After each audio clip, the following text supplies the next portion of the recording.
ఎన్నికల షెడ్యూల్ వచ్చిన కంచెలి భారతీయ జనతా పార్టీ కార్యకర్తలందరూ కూడా ఇంటింటికి తిరిగి మేము చేస్తున్న అభివృద్ధి నరేంద్ర మోడీ గారిని తిరిగి దేశ ప్రధానిగా ముఖ్యంగా మూడవసారి చేయాలని చెప్పి ప్రతి ఇంటికి వెళ్లి ప్రచారం చేయడం జరిగింది.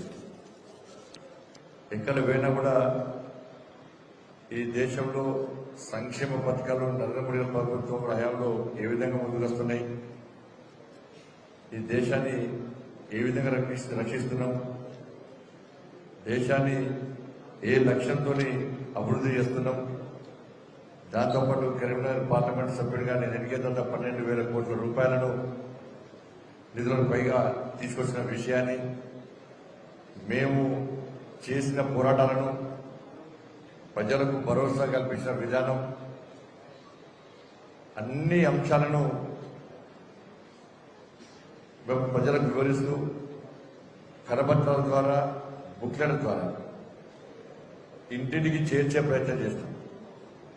దాదాపు ప్రతి ఇంటికి ఇప్పటికే 4-5 సార్లు మా కార్యకర్తలు స్వయంగా వెళ్లి ఓటును రిక్వెస్ట్ చేయడం జరిగింది.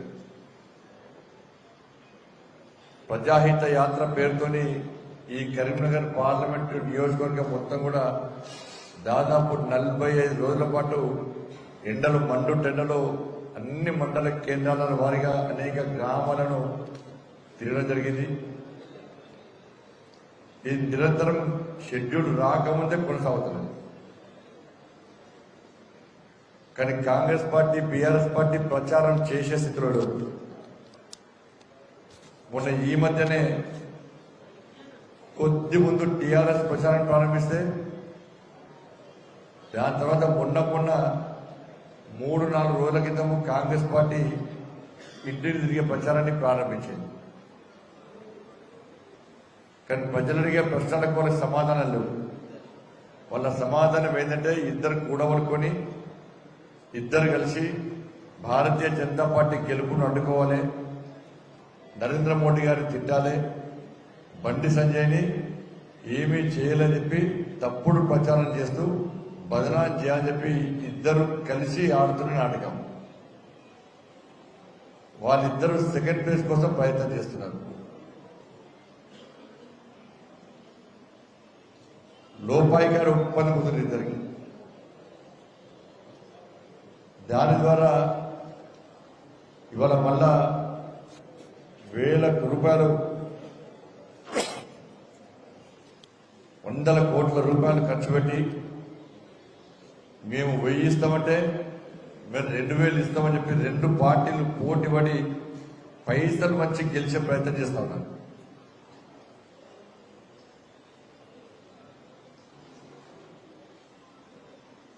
వాళ్ళ రాష్ట్ర ముఖ్యమంత్రి గారు వచ్చి ఇష్టం మాట్లాడిపోయారు. నిన్న కేసీఆర్ గారు వచ్చి కరీంనగర్ వేదికగా మాట్లాడిన తీరు చూస్తుంటే నిజంగా చాలా ఆశ్చర్యం అనిపించింది. ఇవాళ సాయంత్రం సిరిసిల్లకు వస్తున్నాడు. సిరిసిల్లకు వస్తున్న కేసీఆర్ గారు, నీ కొడుకే ఇక్కడ ఎమ్మెల్యే, నీ కొడుకే ఇక్కడ గతంలో మంత్రి, నీ కొడుకే ముఖ్యమంత్రిగా ఎక్కువ, ముఖ్యమంత్రి కంటే నీకంటే ఎక్కువ దాదాగిరి చేసిండు, గుండాగిరి చేసిండు, అధికారాన్ని చెలాయించాడు. కానీ ఏం చేసిండో ఏం అభివృద్ధి చేయలేదు. ఇవాళ సిరిసిల్లలో సమస్యలు అట్టే సమస్యలు ఉన్నాయి. అధికారం ఉన్నప్పుడు నీ కొడుకేం మాట్లాడలే, నువ్వేం మాట్లాడలే. అధికారం పోయినాక మీరును కాంగ్రెస్ తిట్టుకుంటూ స్టార్ట్ చేశారు. అంత పొలిటికల్ డ్రామా ఇది. ఎందుకంటే గతంలో బీఆర్ఎస్ ఏమి చేయలేదని చెప్పి ప్రజలు గుర్తించకుండా ఉండడానికి కాంగ్రెస్ పార్టీ సహకరిస్తుంది బీఆర్ఎస్ పార్టీకి. ఇక మీకు ఇంకా సమయం ఉంది కదా, కొన్ని ఇచ్చే అవకాశం ఉంది కదా అని చెప్పి వీళ్ళు వాళ్ళని విమర్శించే ప్రయత్నం మాత్రమే చేస్తున్నారు, యాక్టింగ్ చేస్తున్నారు. కూడా సిరిసిల్లలో నేతన్నల బతుకులు ఈ విధంగా మారడానికి కారకుడు కేసీఆర్ కొడుకు కాదా? ఫస్ట్ చెప్పాలి. నీ ప్రభుత్వమే ఉంది కదా, బతుకమ్మ చీరలతోనే బతుకు లేకుండా చేసేది నువ్వా కాదా?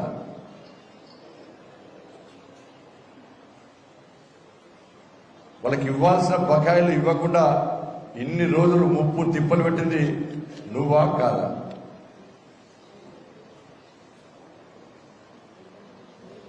యాభై శాతం విద్యుత్ సబ్సిడీ ఇస్తాని ఆపేసింది నువ్వా కాదా? యార్ని సబ్సిడీ విషయంలో మోసం చేసింది నువ్వా కాదా? వర్కర్ టు ఓనర్ అని చెప్పి మోసం చేసింది నువ్వా కాదా? 270 కోట్ల బకాయిలు ఇవ్వకుండా వాళ్ళ పూర్తిగా పరిశ్రమని వస్త్ర పరిశ్రమని అతలాకుతలం చేసి వాళ్ళ బతుకులు నాశనం చేసింది నువ్వా కాదా? దీని మీద సమాధానం చెప్పాలి. ఈ రాజన్న సిరిసిల్ల జిల్లాలో ఇంటర్మీడియట్ విద్యార్థులు ఆత్మహత్య చేసుకున్నారు. అకాల వర్షాల వల్ల రైతులు నష్టపోయారు.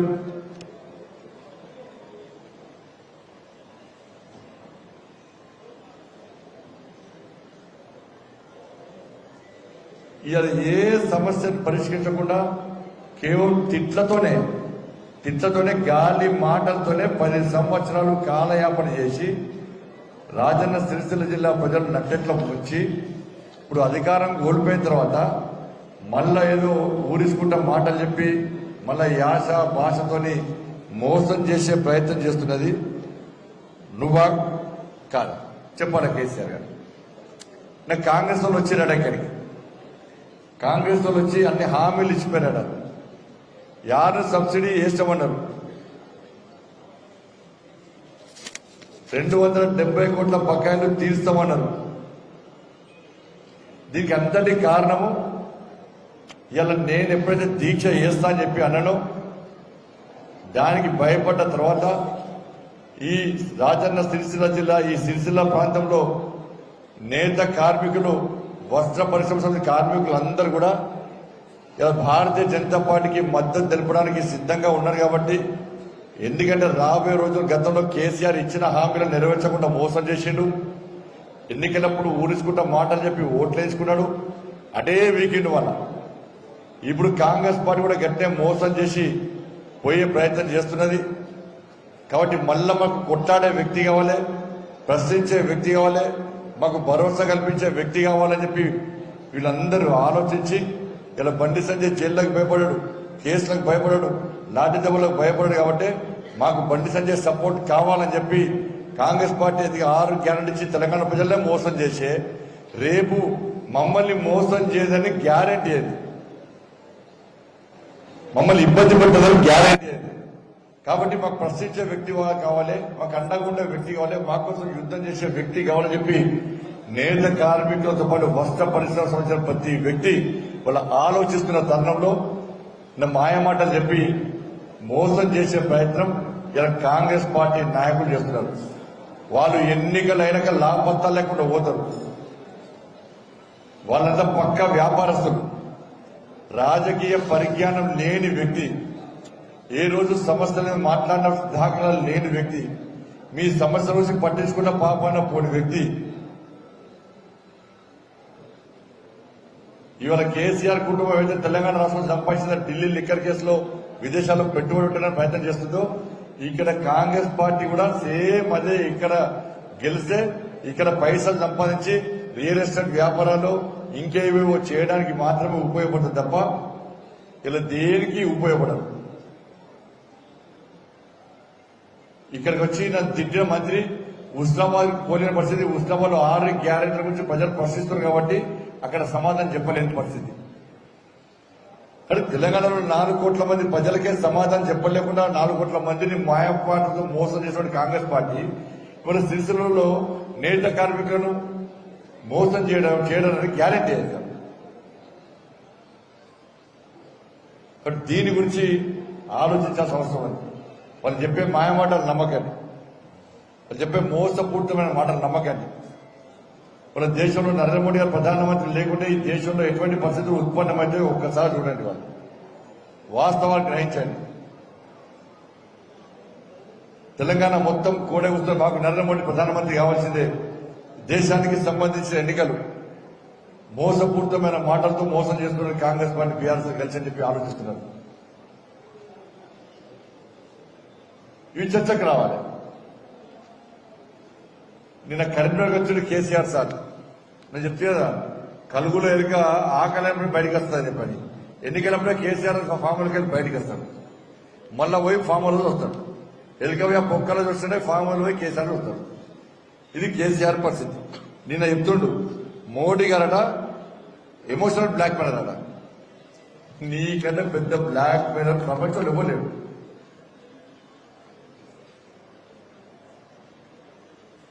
నీకన్నా పెద్ద బ్లాక్ మెయిలర్ ప్రపంచంలో ఇవ్వలేడు. గూగుల్లో ఉండే వేస్ట్ ఫెలో ఆఫ్ ఇండియా అని కొడితే వచ్చేదే నీ పేరు.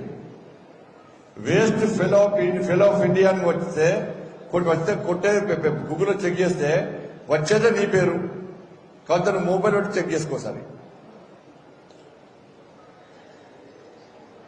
1400 మంది ప్రాణాలు నువ్వు ఎమోషనల్ బ్లాక్ మెయిల్ తోని 1400 మంది ప్రాణాలు బలిగొన్నటువంటి మూర్ఖుడు నేను.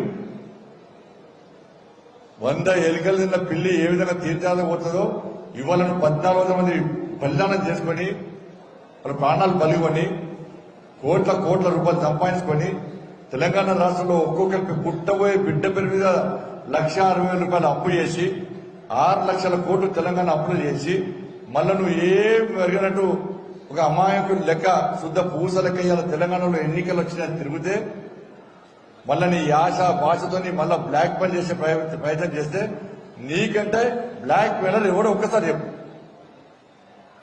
నువ్వే పెద్ద black mailer.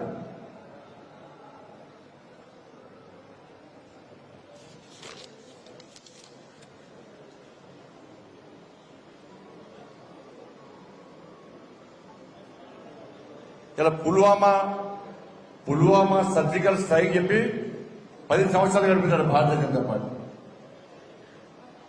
Pulwama surgical strike దాని విషయంలో నీకు దమ్ముంటే నువ్వు మొగోడు అయితే నీలో తెలంగాణ రక్తం ప్రవహిస్తే నువ్వు ఈ దేశానికి సంబంధించిన వ్యక్తి అయితే ఒక్కసారి సరిహద్దులోకి పోయి ఈ విషయాన్ని మాట్లాడు. అలా జవాన్లు ఉంటారు, జవాన్ల దగ్గర పోయి సర్జికల్ స్ట్రైక్ విషయంలో నీ కరీంనగర్లో చేసిన వ్యాఖ్యలు అక్కడ వేయి. లేకుంటే దేశభక్తుల దగ్గరకు పోయి సర్జికల్ స్ట్రైక్ గురించి మాట్లాడు. దొరకబట్టి కట్టేసి వాళ్ళని కాల్చి పడేస్తాను నేను. కాల్చి పడేస్తాను నేను. ఒక బొక్క దొరకదు నేను. సర్జికల్ స్ట్రైక్ గురించి మాట్లాడితే ఒక బొక్క దొరకదు నేను. రాసిపెట్టుకో పెట్టాను. వీర సైనికుల త్యాగాలను కూడా, అమరవీరుల త్యాగాలను ఏ విధంగా పనిచేస్తావు, వీర జవాన్ల త్యాగాలను కూడా నువ్వు ఇలా విస్మరిస్తున్నావంటే, హేళన చేస్తున్నావంటే నువ్వు ఏ దేశానికి సంబంధించిన భక్తులో చెప్పుకోవచ్చు.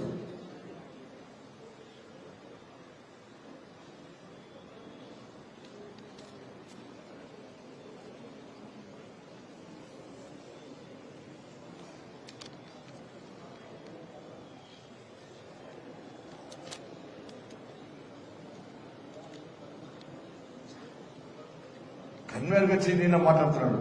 కరీంనగర్ ప్రజల గుండెలకు గుణపాలకు వచ్చింది నువ్వు.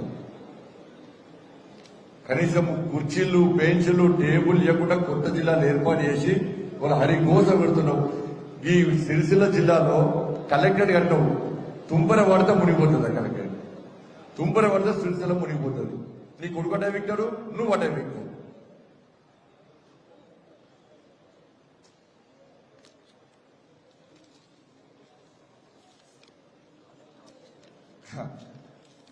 పెద్ద అవినీతికి అధిపతి నువ్వు.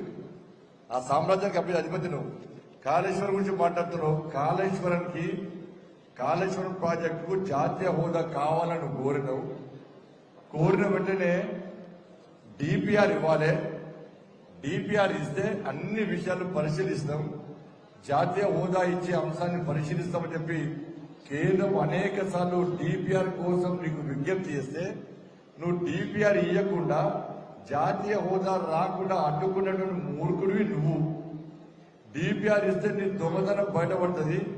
30,000 కోట్ల ప్రాజెక్టును 1,30,000 కోట్లు ఏ విధంగా చేస్తావు, నీ బండారం బయటపడుతుంది. ప్రజలు చీ అంటారు నేను అని చెప్పి భయపడి డిపిఆర్ ఇవ్వకుండా మోసం చేసి తిరిగి కేంద్రాన్ని బదనా చేసే ప్రయత్నం ఇలా చేసిన విషయం ఇవాళ గుర్తుంచుకోవాల్సి వస్తుంది. ఇలా ఎటు కాకుండా ప్రాజెక్టు పోయిందంటే నిజంగా ఆ రోజు కేంద్ర ప్రభుత్వం జాతీయ హోదా ఇస్తే ఇలా ప్రజలు నవ్వుకుంటారు. అరే కేంద్రం ఏం చూడకుండా కనీసం ప్రాజెక్టు వివరాలు తెలుసుకోకుండా ప్రాజెక్టు డిపిఆర్ చూడకుండా కూడా జాతీయ హోదా ఇచ్చింది, ఇదేం కేంద్ర ప్రభుత్వం అని చెప్పి నవ్వుల పాలయ్యే ప్రమాదం లేదు. ఇవాళ నవ్వుల పాలు అయితే ఇవాళ కాళేశ్వరం ప్రాజెక్టు చూసి అది పనికిరాని ప్రాజెక్ట్ అని చెప్పి ఇలా నిపుణులు చెప్తున్నారు. దాన్ని చిన్న సమస్యగా సృష్టించే ప్రయత్నం చేస్తున్నావు. ఇక దాని గురించి కాంగ్రెస్ పార్టీ ఏం మాట్లాడుతున్నారు, విచారణ కొంచెం టైం చేసి తీసుపెట్టింది అయిపోయి కదా. కాళేశ్వరం అడిగెక్కింది, ఫోన్ ట్యాప్ అమెరికా ఎక్కింది, ఫోన్ ట్యాపింగ్ కేసు అమెరికా ఎక్కింది. ఫోన్ ట్యాప్ గురించి మాట్లాడుతున్నారు, పైసలు మొత్తం కర్నూలు ఖర్చు పెడుతున్నారు, కర్నూలు పార్లమెంట్ ఖర్చు పెడుతున్నారు. ఓటుకు 2,000 ఇస్తారట. ఇంతకుముందు ఇంకా చెప్తున్నాడు, 100 రూపాయలు నోటు ఇస్తున్నారు, ఇచ్చి దాని సీరియల్ నెంబర్ రాసుకుంటున్నారు. సీరియల్ నెంబర్ 1 ఫలానా షాప్ పోయి మందు బాటిల్ కేసు తెచ్చుకోరి, బీర్ల కేసు తెచ్చుకోరి. సీరియల్ నెంబర్ 2 ఫలానా వైన్స్ కోరి, ఫుడ్ బాటిల్ తెచ్చుకోరి. సీరియల్ నెంబర్ 3 ఫలానా బెల్ట్ షాప్ పోయి మందామూరి. ఇదే పరిస్థితి కాంగ్రెస్ పార్టీ. ఇవన్నీ ఫోన్ ట్యాపింగ్ కేసు పైసలే. ఎందుకంటే పైసలు ఇస్తే పబ్లిక్ తీసుకుంటారు, ఎందుకంటే మన ఫోన్ ట్యాపింగ్ పైసలు మళ్ళీ మా మీద కేసులు అవుతాయని చెప్పి.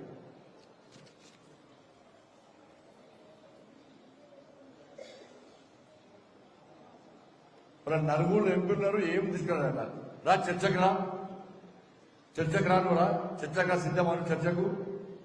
10 సంవత్సరాల్లో 10 లక్షల కోట్ల రూపాయలకు పైగా నిధులు ఇచ్చిన విషయాన్ని అనేక సందర్భాల్లో స్పష్టం చేస్తాం.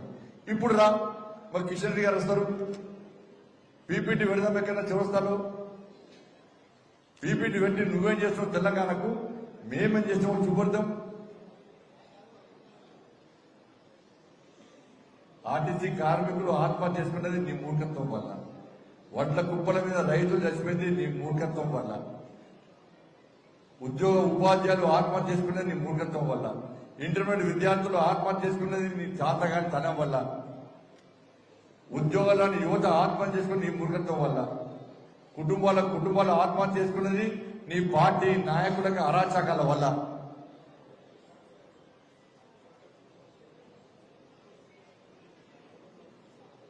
ఎస్సీ ఎస్టీ బీసీ వర్గాలు మొత్తం మరి మోసపడ్డది నీ పాలనలో, అగ్రవర్ణాలు పేదలు ఇబ్బంది పడ్డది నీ పాలనలో. దేశంలో ఏ రాష్ట్రంలో లేని విధంగా నీ హయాంలో ఆత్మహత్య జరిగింది కాదు, ప్రజలు ఇబ్బంది పడ్డారు నీ హయాంలో.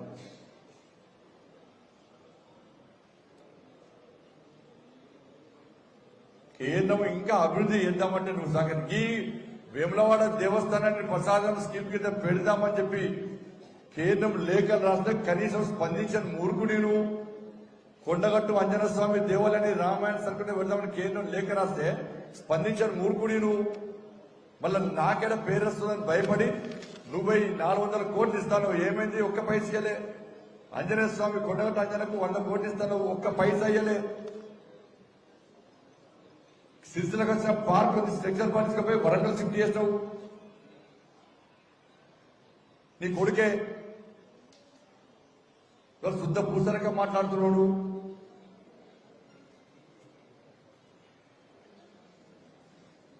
ఇలా కరీంనగర్ లో స్మార్ట్ సిటీ తీసుకొచ్చిందట గుణగాడిని. సిగ్గుండాలే కొంచెమైనా. చలో ప్రమాణం చేయి, నువ్వు ప్రమాణం చేయి.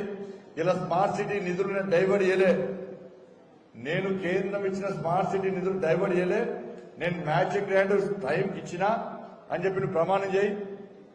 నేను సిద్ధం దానికి. నువ్వు ప్రమాణం చేస్తావా? దమ్ముందా నీకల్లా? ప్రమాణం చేసే దమ్ము నీకుందా? నేను కొట్లాడిన తర్వాత 196 కోట్ల రూపాయలతో పాటు మ్యాచింగ్ గ్రాంట్ ఇచ్చిన విషయం వాస్తవం. మినిట్స్ లో రికార్డ్ అయింది మినిట్స్ లో. అది నోరా తాటి మంటలు అర్థం కాదు. చి చి చి చి చి చి చి. ఇంకా నీ బుద్ధి మారాలి, ఇంకా నీ ముఖ్యమంత్రి అనుకుంటున్నాను. నిన్ను నమ్ముతా అబ్బో నువ్వు కొంపలు ముంచి చల్లడి పట్టతోని తడి పట్టుకొని గొంతు పోసే రకం నువ్వు నీ కుటుంబం మొత్తం. వినోద్ రావట 8% ఓట్లతోని అది గెలుతాడట.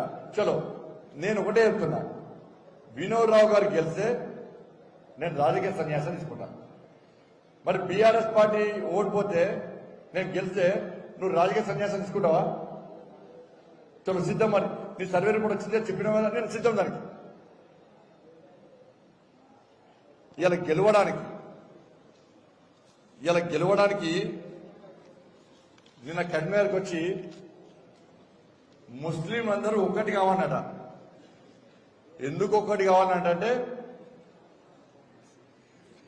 కావాలంటే బండి సంజయ్ ఓడగొట్టడానికట.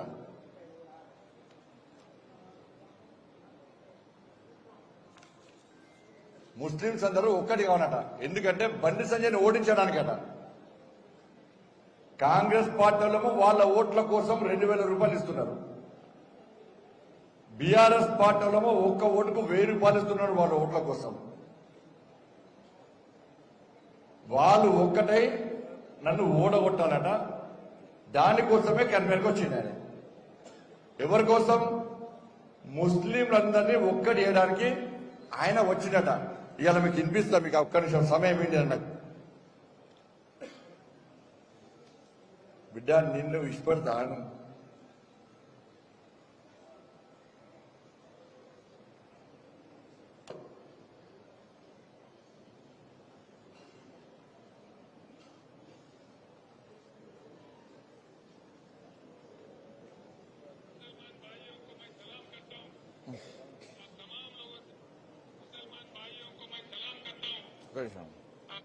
मुसलमान भाइयों को मैं सलाम करता हूँ और तमाम लोगों से मैं अपील करता हूँ।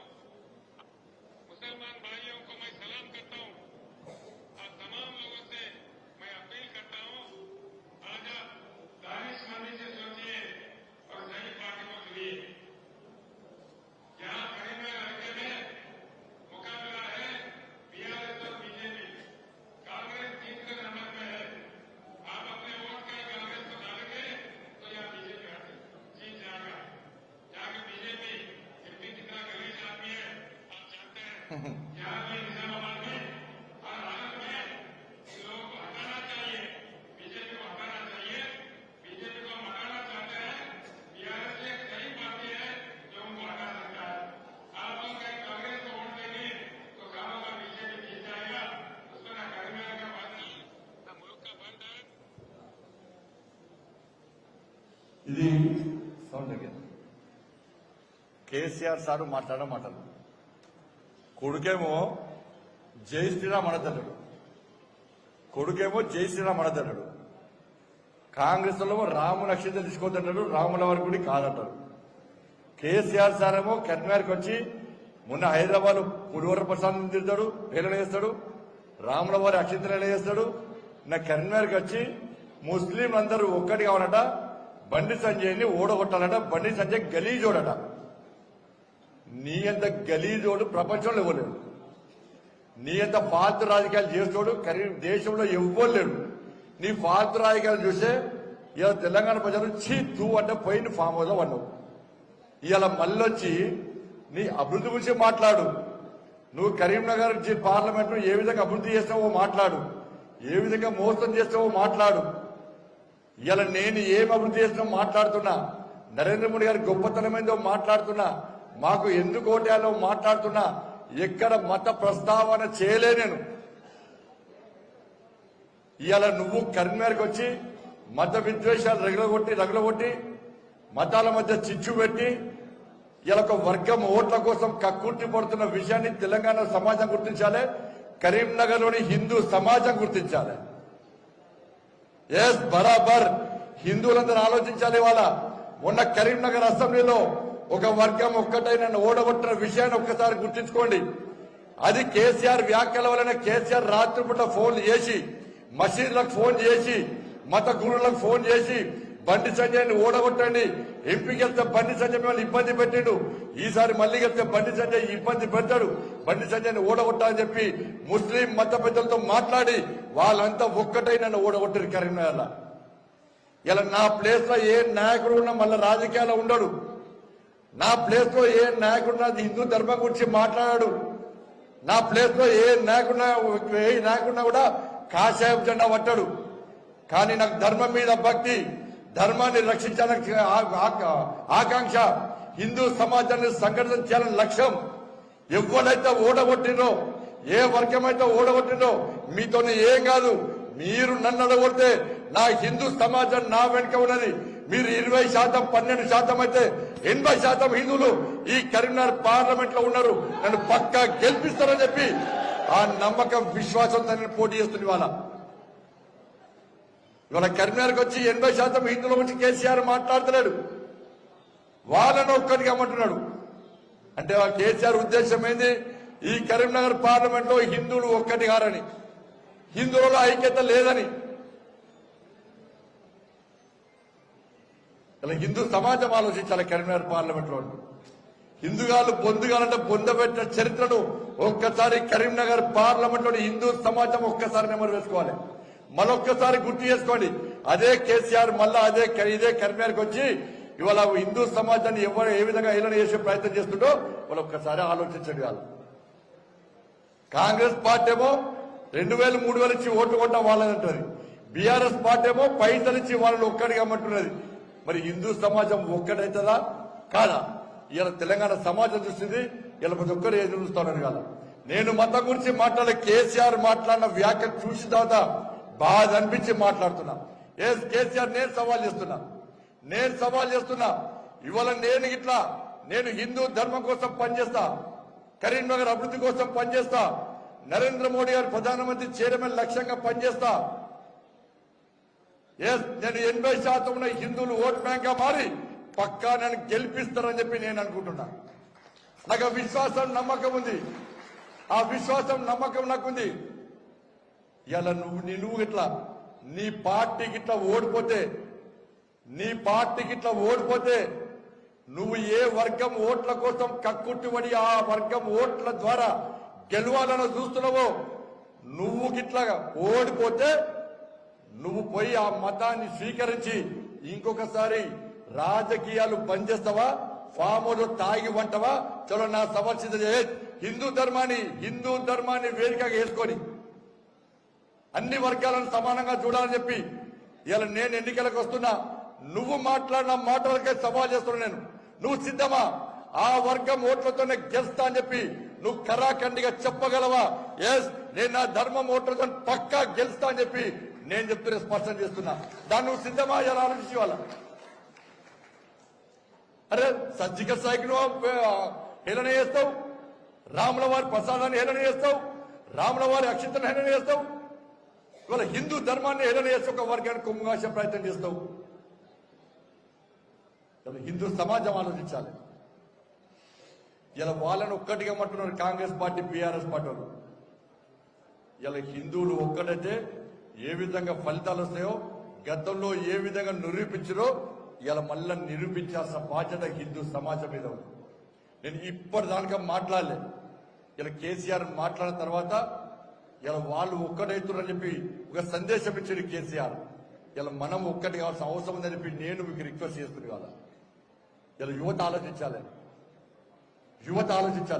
కేసీఆర్ వ్యాఖ్యలను సమర్థిస్తారా? కేసీఆర్ వ్యాఖ్యలను వ్యతిరేకిస్తారా? కేసీఆర్ వ్యాఖ్యలను వ్యతిరేకిస్తే ఇలా భారతీయ జనతా పార్టీని గెలిపించండి. భారతీయ జనతా పార్టీ సమర్థించండి. వాళ్ళు భారతీయ జనతా పార్టీ భారీ మెజార్టీతో గెలిపించండి. కేసీఆర్ వాళ్ళు ఒక్కటి కాదు, మేము ఒక్కడైతే ఏ విధంగా గుణపాఠం చెప్తామో ఇలా కరీంనగర్ ప్రజలు, కరీంనగర్ పార్లమెంటు నియోజకవర్గం ప్రజలు ఇలా సమాధానం చెప్పాల్సిన అవసరం ఉంది. బీఆర్ఎస్ పార్టీ కార్యకర్తలారా, కాంగ్రెస్ పార్టీ కార్యకర్తలారా, ఇవాళ మీ నాయకుడు యొక్క వ్యవహార శైలి ఆలోచించండి. ఈ రోజు బండి సంజయ్ గిట్లా హిందూ ధర్మం గురించి మాట్లాడకుంటే, బండి సంజయ్ గిట్లా హిందూ సమాజం గురించి మాట్లాడకుంటే, బండి సంజయ్ కనుక సనాతన ధర్మం గురించి, సనాతన ధర్మాన్ని కాపాడకుంటే ఈ తెలంగాణ రాష్ట్రంలో గాని, ఈ కరీంనగర్ పార్లమెంట్ నియోజకవర్గంలో గాని మీ హిందువుల గురించి ఆలోచించే వ్యక్తి, హిందూ ధర్మాన్ని కాపాడే వ్యక్తి ఉండాలన్న విషయాన్ని ఇలా మీరందరూ ఆలోచించండి. వాళ్ళు మాట్లాడితే సెక్యులర్ వాదులు, నేను మాట్లాడితే మతతత్వవాదిని. వాళ్ళొక వర్గాన్ని కొమ్ముగాస్తే సెక్యులర్ వాదులు, నేను నా ధర్మం గురించి మాట్లాడితే మతతత్వవాదిని. వాళ్ళు మతం గురించి మాట్లాడితే సెక్యులర్ వాదులు, నేను అభివృద్ధి గురించి మాట్లాడితే మతతత్వవాదిని. వాళ్ళని ఒక్కడిగా అమ్మంటావు బండి సంజయ్ ఓడగొట్టడానికి. నా వాళ్ళు ఒకటైతే బంగాళాఖాతంలో కొట్టుకోబోతావు బిడ్డ. మా వాళ్ళు తుఫ్ఫను ఊతిలో కొట్టుకోబోతావు బిడ్డాను. మా వాళ్ళు తుమ్మితే తుంపిళ్లతో కొట్టుకోబోతావు బిడ్డ. నువ్వు నీ పార్టీని నువ్వు కానీ నీ పార్టీ తుంపిళ్లతోని మా వాళ్ళు ఒక్కటైతే తుంపిళ్లతో కొట్టుకోబోతావు నువ్వు నీ పార్టీ. తమాషాలు చేస్తున్నావా నువ్వు కరీంనగర్కి వచ్చి? ఇంకా ముఖ్యమంత్రి అనుకుంటున్నావా నువ్వు కరీంనగర్కి వచ్చి? నిన్న బైన్సాలో నీ కొడుకు పోతే హిందూ దేవులను రామాలయానికి వ్యతిరేకంగా రాముల వారి ప్రసాదానికి వ్యతిరేకంగా మాట్లాడితే నీ పార్టీ సమావేశంగా చూడండి హనుమాన్ భక్తులు వ్యతిరేకిస్తే ఏరలు చేసి మాట్లాడతావు. వాళ్ళందరినీ లోపడేస్తావా? ఫోన్ చేసి పోలీసులను బెదిరిస్తావా? నువ్వు పోలీసులు ఏమంటారు? చచ్చిపోయిన రా పోలీసులు అట. అరే పొద్దు నుంచి సాయంత్రం దాకా నువ్వు ఎన్నికల్లో పోటీ చేస్తావు, మనం ఎన్నికల్లో పోటీ చేస్తాం రాజకీయ నాయకులం. ఇవాళ పోలీసులు వాళ్ళ మొత్తం ఎట్లా వాళ్ళ బతుకులు ఏంటి? వాళ్ళ పోలీసులు ఇవాళ ఉదయం నుంచి రాత్రి దాకా ఇప్పటికి 4 రోజుల నుంచి వాళ్ళ కుటుంబాలకు దూరమై తిండి తిప్పలు లేకుండా వాళ్ళ శాంతి భద్రతను కాపాడే ప్రయత్నం చేసినటువంటి పోలీస్ సిబ్బందిని చచ్చిపోయారా అంట. అవును, పోలీసులను హేళన చేస్తావా నువ్వు?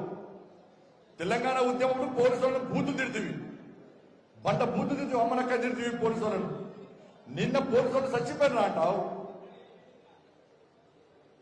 వాళ్ళకి ప్రమోషన్ ఇవ్వకుండా వాళ్ళు అడ్డగోలు వాడుకొని మనం పుట్టించిన మూర్ఖుడు. ఇలా హనుమాన్ భక్తులను లోపడేసి వాళ్ళు హనుమాన్ భక్తులను రిమాండ్ చేసే ప్రయత్నం చేస్తున్నారు బైన్సాలో. అందుకే హిందూ సమాజం జాగృతం కావాల్సి వస్తుంది. అభివృద్ధి చేసే బాధ్యత మాది. తెలంగాణ రాష్ట్రానికి నిధులు తీసుకొచ్చే బాధ్యత మాది. అభివృద్ధి చేసే బాధ్యత మాది. మేము అభివృద్ధి గురించి మాట్లాడితే వాళ్ళు మీరు అభివృద్ధిని గుర్తించారు కాబట్టి, నరేంద్ర మోడీ గారిని ప్రధానమంత్రి చేయాలని చూస్తున్నారు కాబట్టి ఇవాళ మత విద్వేషాలు రగిలించే ప్రయత్నం కాంగ్రెస్ పార్టీ బీఆర్ఎస్ పార్టీ చేస్తున్నది. రాముల వారిని హేళన చేసే వాళ్ళు ఫ్యాషన్ గా మారింది. హిందూ ధర్మాన్ని చులకన చూడడం ఒక ఫ్యాషన్ గా మారింది. ఒక వర్గానికి కొమ్ముగాయడం ఒక ఫ్యాషన్ గా మారింది. మనం ఐక్యత లేదు అని ప్రచారం చేయడం ఒక ఫ్యాషన్ గా మారింది. నా సవాల్కు కేసీఆర్ సిద్ధం కావాలి, కాంగ్రెస్ పార్టీ సిద్ధం కావాలి.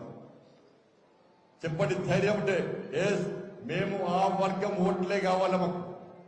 మళ్ళా రేపు నేనే హిందువుని కాదా, నేను పీకుడు కానీ నేను పొడిచే కానీ అని చెప్పు నిన్ను ఇవ్వనన్నాడు. నువ్వు నిన్న కరీంనగర్ లో చేసిన వ్యాఖ్యలకు హిందూ సమాజానికి క్షమాపణ పక్కా చెప్పాలి. పక్కా చెప్పాలి. నీ అభ్యర్థిని పోటీ నుంచి తప్పియాలి. నువ్వు నీ అభ్యర్థిని ఏ హిందువు పట్టించుకోడు. ఇలా ముస్లిం వర్గం కూడా నేను వ్యతిరేకిస్తున్నది.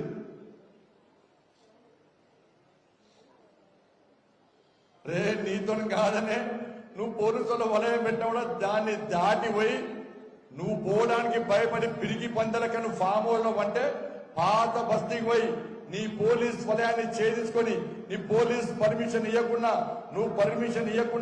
నువ్వు అడ్డుకుంటా అని చెప్పినా కూడా ఇక్కడ కరీంనగర్ ఎంపీ బండి సంజయ్ భాయ్ చార్మినార్ దగ్గర భాగ్యలక్ష్మి అమ్మవారి దగ్గర జై శ్రీరామని గర్జించిన విషయాన్ని గుర్తుంచుకో కేసీఆర్.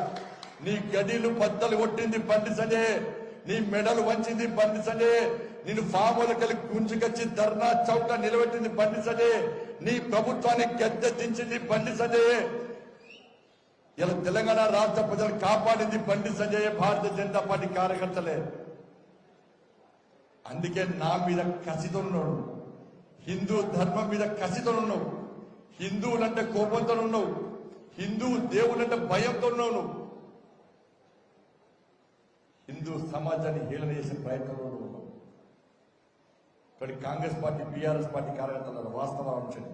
నేను మాట్లాడలే, కేసీఆర్ మాట్లాడిన మాటలకు బీఆర్ఎస్ పార్టీ కాంగ్రెస్ పార్టీలోని హిందూ యువత గాని హిందువులు గాని మీరు సమర్థిస్తే ఇలా మిమ్మల్ని కూడా చరిత్రలో హిందువులు ఎప్పుడు క్షమించండి. మరి రాజకీయ జెండాలు పక్కకు పెట్టండి. మీరు కాసేపు జెండా పట్టుకొని ఇలా కమలపూ జెండా కిందికి రండి.